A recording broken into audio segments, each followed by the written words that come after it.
And welcome back. Joining us for the first conversation, as we mentioned, is Senator Osman Salas, here to talk to us about the issue of re-registration. Good morning, Mr. Salas. Welcome to Open Your Eyes. Okay. So before we jump into this really heavy conversation, for those who don't know, what exactly is re-registration? It's not happened in a while, so some people might have forgotten what it actually is. Well, according to the Representation of the People's Act, Yeah. It is that legislation that provides or gives provisions for re-registration among other things. But essentially, it's to update the voters list to ensure that it is current, ensure that it is accurate, and thereby legitimate, not corrupted. And I think originally that legislation had referred to re-registration to be done every 10 years. Then it was extended to 15 years. And in 2012, it was extended yet again to 20 years. So that, and recently, as we know, the Election and Boundaries Commission decided to extend yet again for 1 more year. So it's been 20 years since the last re-registration exercise. Yeah. That's, as I've said to other news outlets, that's almost a generation. Right. It's a very long time. And yeah, I could stop there. Yeah, and I'm glad you said that, and I just want to put this into context for a bit. The conversation has been ongoing for over a year, and I know that there has been some public pressure, and some of the civil societies have been clamoring for the re-registration exercise to be done.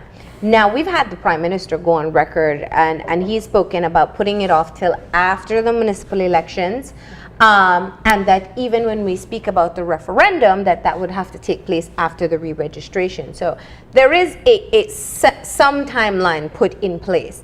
Now, my question to you is, given the fact that this conversation has been ongoing, why is the NGO network now putting their position out on the issue? Well, it's important in relation to governance and good governance. I must say that this particular matter is of special interest and concern to me individually, and I was pleased that the NGO network, the majority of our members, supported or did not object to our position.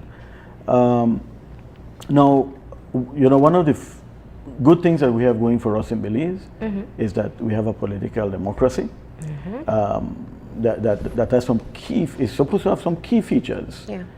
Freedom of expression, the right to vote, the choice between or among political parties, and the opportunity to participate in free and fair elections. Now, when it comes to re-registration, you have to wonder about the fair part of that. Yeah.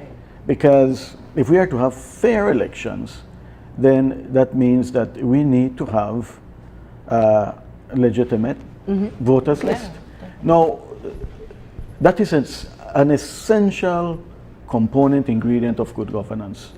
It is through elections that we elect our legislators, and it is in the National Assembly, the House and the Senate, that laws are introduced, debated, and passed. So this comes right back down to all the sectors of our society.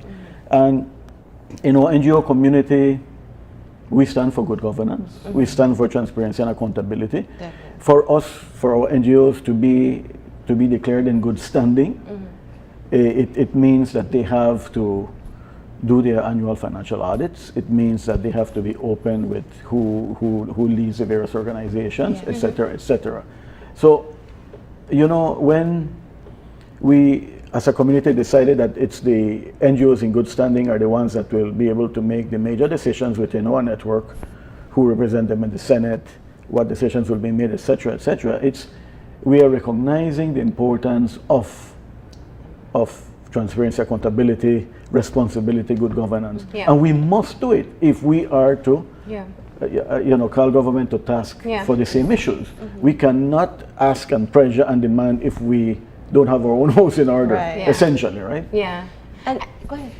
And Senator Salas, just talk to us a little bit about why we know that the electoral process is important for good governance. It's a part of what we need, what we have as a democracy that makes us a democracy.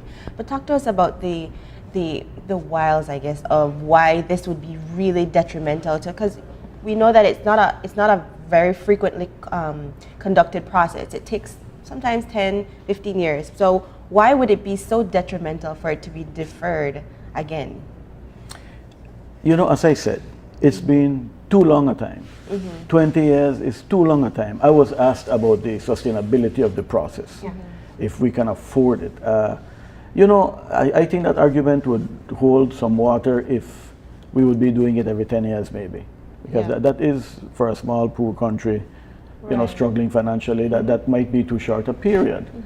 But more than that, I mean, 20 years, I know 21.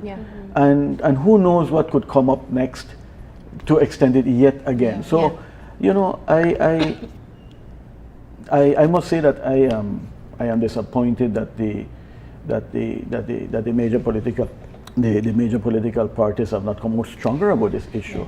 The last I really heard from them in any consistent manner was in March, I believe, and since then, you know, little utterances here and there. But I'm also surprised, maybe even concerned, why other sectors of society have not come out to speak on this. As an NGO community on our own, we won't be able to change much, but this is where we need to work together. But you know, you use the word detrimental, and I think we should all be very concerned, because if we are to preserve the sanctity of our political democracy, who has the right to vote is fundamental. And 20 years later, we don't only have many new voters or potential voters who should go and register, but also, as had been mentioned before, there may be many people on that list that are not around anymore. Absolutely. Other major issues. Well, and I appreciate you pointing out that perhaps you haven't heard a resounding call for the re-registration as one would assume. And I think I think what we have seen in terms of allowing different administrations to keep on passing the buck is because anybody, down the road. you kick it down the road so it can be somebody else's problem. And essentially, I think we are not fully cognizant of why it's important. And I want to start there because I know that you have some of the numbers you wanted to share with us. And we need to be able to understand as well whether or not you are speaking solely about re-registration or also a redistricting exercise, which are separate. But even that is an essential part of our political democracy. And if you allow me, I just want to quickly refer to some figures that I got from the Election and Boundaries Department and the Statistical Institute of Belize, SIB. But we look at up to July 2017, how many registered electors there are in Belize, and it's just under 200,000, 199,057. Some of the smallest in terms of number of registered electors, divisions are in Belize City. Some of the smallest. I think there are 10 such divisions within the city. And I looked at our estimated population for 2017. I think the last census was 2010, so anything after that is estimated. And I look at the entire number of electors for the 10 Belize City divisions, and it amounts to just over 44,000. According to the 2017 census data, there are about just over 62,000 people in Belize City, according to that. So that means that 71% of those are electors. This is a quick and dirty analysis. Now, that alone has to raise eyebrows. How can 71% of a population be 18 and over? We know that the young people of Belize are at a high proportion. Half or just over half, 55% or so. I don't have the exact figure, but 71%, that should raise a lot of questions. And I see some other similar ones in Dangriga, for example. There are 6,352 electors, just over 10,000 population, so that's 61.5% of the Dangriga population. That are supposed to be over 18.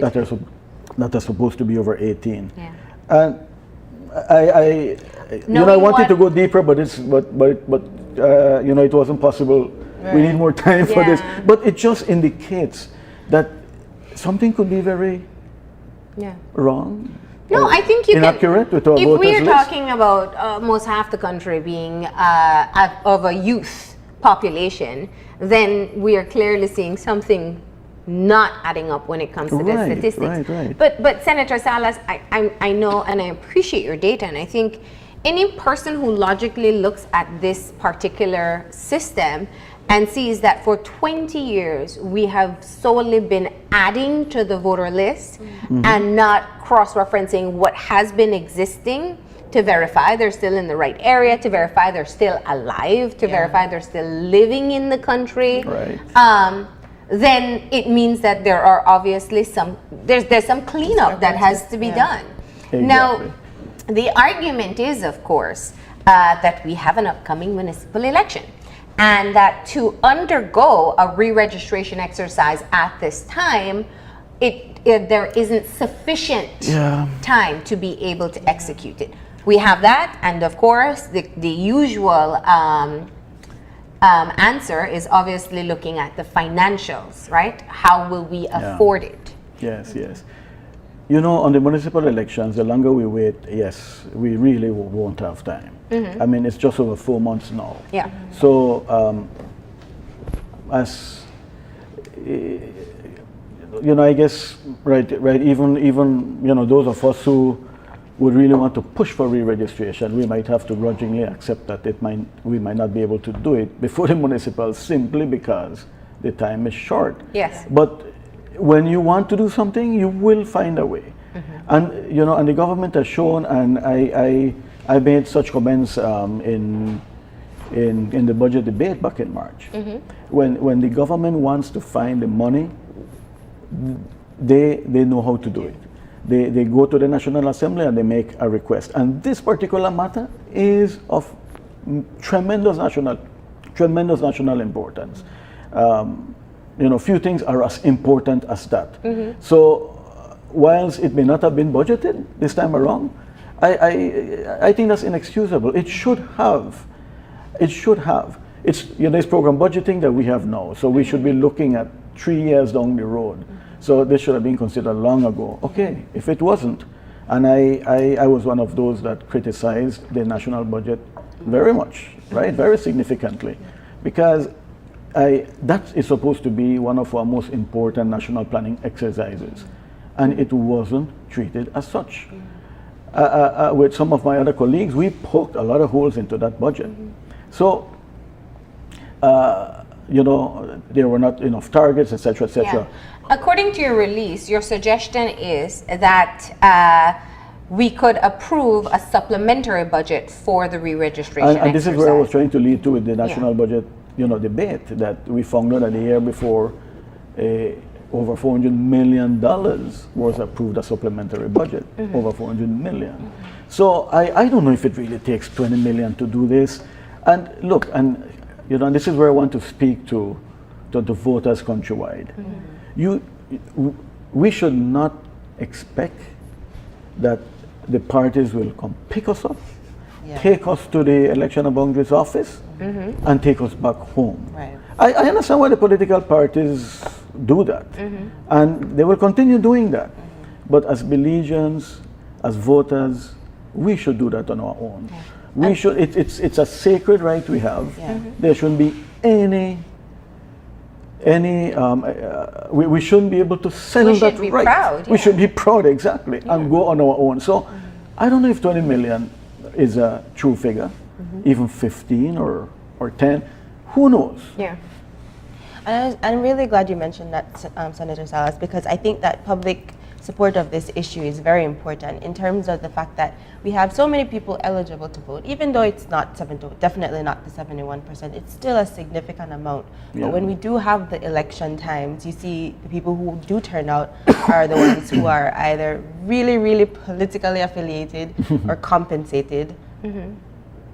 I hope I don't get shot for saying that. But it's not the people that you really want to turn out, who have the political will to see good governance happen, to exercise their right as a citizen of this country. I mean, to me, I know this is a very closed-minded perspective, but if you don't vote, don't say anything because you didn't put your But voice. you know what? This is what I found interesting from some of the pronouncements of the opposition party. Yeah. That they could help to bring the cost down. Now look, the assumption is that, and there might be some truth to that, but the assumption is that most Belizeans are either PUP or UDP, red or blue. Yeah.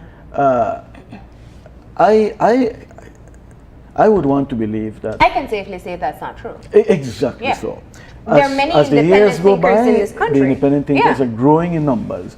So it would be foolhardy for any political party, in particular the two major ones, to have that assumption. But that seems to be the underlying assumption with the statements I've heard. And we've even seen, and I think we can't neglect to mention the historic elections where third parties have been able to secure positions within Substantial numbers, And I think that we are seeing that our citizens are becoming more educated, they're being more open-minded, and like I said, I think it's more a matter, we do need public support. The political will is important to drive this process forward.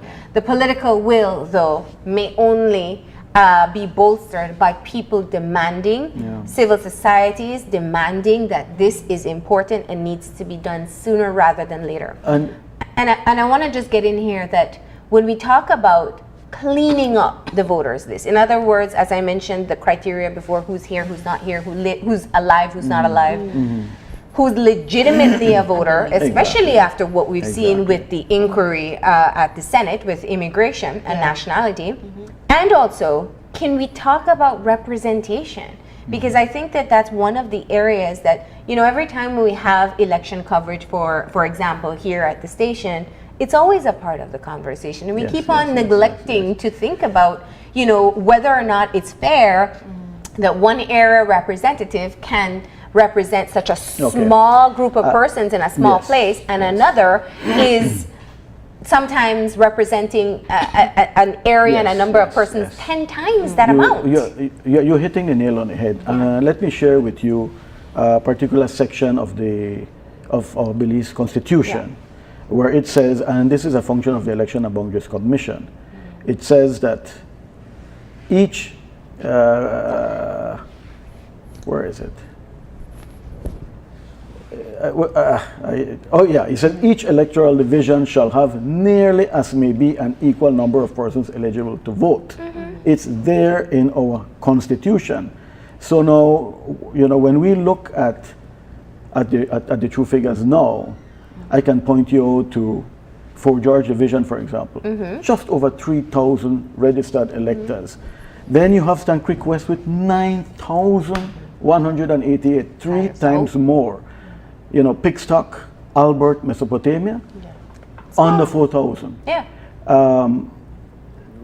You have Cayo Central with just under 9,000, Orange Walk North with just over 8,000, Belize Rural South with almost 9,000, Belmopan with almost 10,000.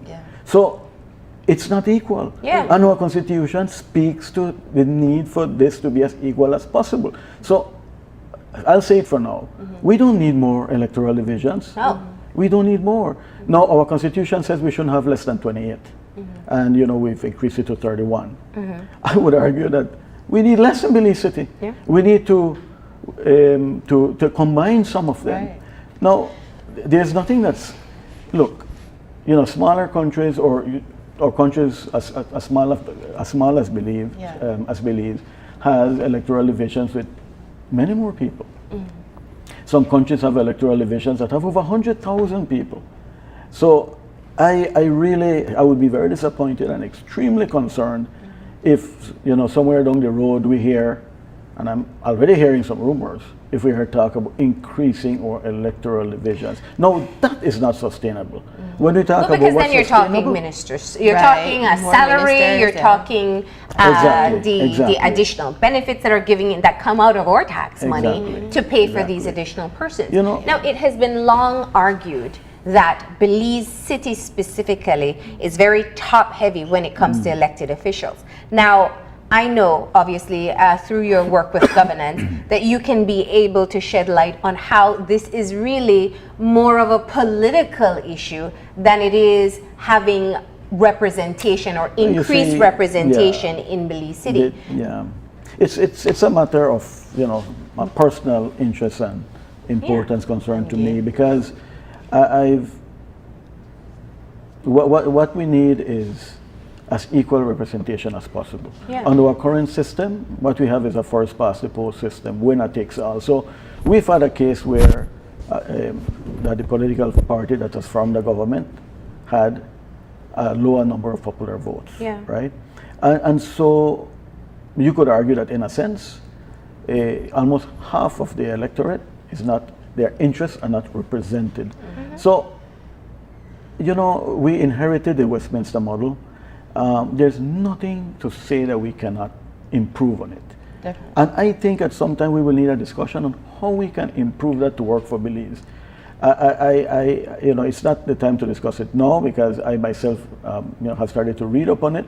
But the mixed proportional representation system, for instance, I believe has some very interesting elements that we may be able to adapt in a small country like Belize, where smaller parties could also be represented so that their voices could be heard at the National Assembly and their interests could be represented. The way it is right now, the ruling party rules, right? They rule.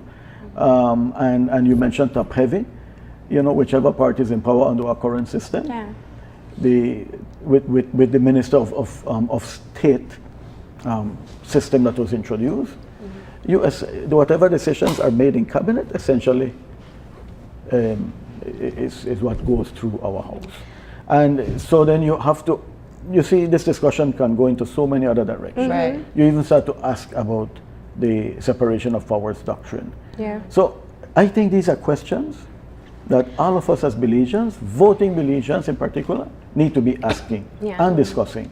Now, Senator Salas, I think, and I said earlier that I have, the way I see it is that this just seems to be an exercise that is passed on to the others. And as I mentioned, there are very strong political undertones that cannot be ignored. And one of the areas that we can look at and how it is unfair, especially when it comes to redistricting, if we are talking about 2 city representatives, perhaps working towards securing their spot, versus one in a rural area that has the combined number of voters that these 2 areas have. You're talking about double the resources to get those votes versus one who has only what is allotted to them for that. And I put it that way because we need to understand what equal representation means and how the current system is almost created to be unfair. We also have to look at another feature of our current system is the number of polling areas. Right. Now, look at Stann Creek West. It has 12 polling areas. For 9,000? For 9,000. Yeah. It's a large area to cover. So we have to look at the geographic area as well. Then all the Belize City electoral divisions have at most 4. Some have 1, some have only 2. But there are many other electoral divisions that have 8 or more, So we need to look at that as well. So when we talk about equal representation, I think we need to analyze that closely and remember what our Constitution says. According to our Constitution, we are obligated to ensure that we have as equal a number as possible amongst our electoral divisions. So your current release that you've sent out speaks directly to re-registration. Is it safe to assume that the issue of redistricting is also important for the NGO community? Yes, it wasn't mentioned in our press release. I must say that we will still need to have some more discussions on that. I will be open and say that amongst our community, there are some that believe that we shouldn't be getting into discussions like this. But the larger numbers say that, no, this is about governance. Right. And within our community, we cover so many interests, very diverse. But what brings us all together is sustainable human development. Yeah. And for us to have sustainable human development, we need good governance. We need good representation so that we can have good laws passed, good debate held, etc., etc. No? So the matter of redistricting, I am pretty sure that it will come up for discussion. Yeah.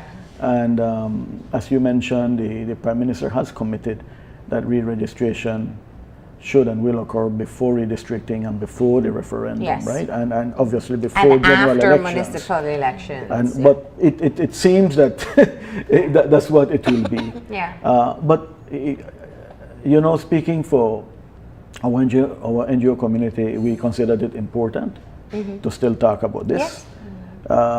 So that it is fresh in the minds of our people, our electorate. It's so important. We shouldn't allow it for us to forget so easily, no? Senator Salas, talk to us a little bit about the actual process of the re-registration, because I can imagine it's quite lengthy. I mean, we don't have a very large population, but it's still very scattered across the country. So in terms of how the public, because I really think this is a public issue where people need to be more engaged, because yes, you talk about governance, but it's also our right, it's also our duty as citizens to be involved in any kind of political process. And I say political and not partisan, because that's another issue that we struggle with in this country. Yeah. But talk to us about how the public can rally and support the government in this initiative when it does eventually hopefully take place. Well, not necessarily support our government, but support and be a part of a political democracy. Yes. We Right. have individual responsibility. Yeah.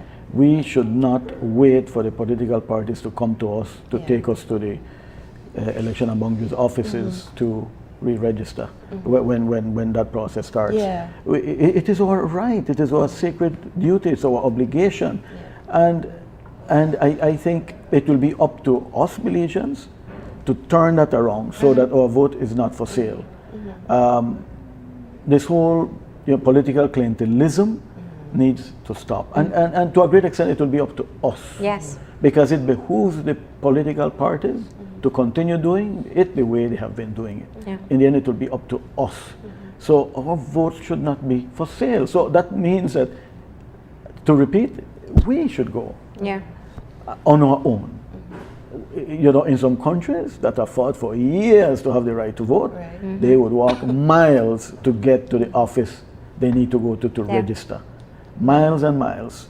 Harsher conditions than we have in Belize. Yeah. That is how we need to see it here. Yeah. And in terms of also offering information on family members who probably Of don't course, live here yes, anymore yes. and who have passed, I think that would be important to offer to present to your electoral Yes. office, right? Yeah. Yeah. So the least what we wanted to do with this press release and with the appearance here, thanks for the invitation, is to do a little bit to keep this in the public consciousness and in and the discussion in the public domain. Yeah. We need to continue this discussion. Yeah.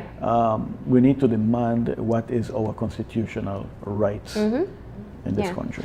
And I think, as you pointed out, I think the first place to start is just to have people understand why it's important, what the numbers are showing, why it doesn't quite add up. And 20 years is a very long time. Yes, agreed. Our country has grown and shifted so much since then. We do need a clearer Agreed. picture Yeah. as to who our voters are and where they are. Very well said. So thank you so much for coming in, and we appreciate you sharing the information coming out of the NGO Network, and we'll hopefully keep the conversation going. Sure. Thank you again.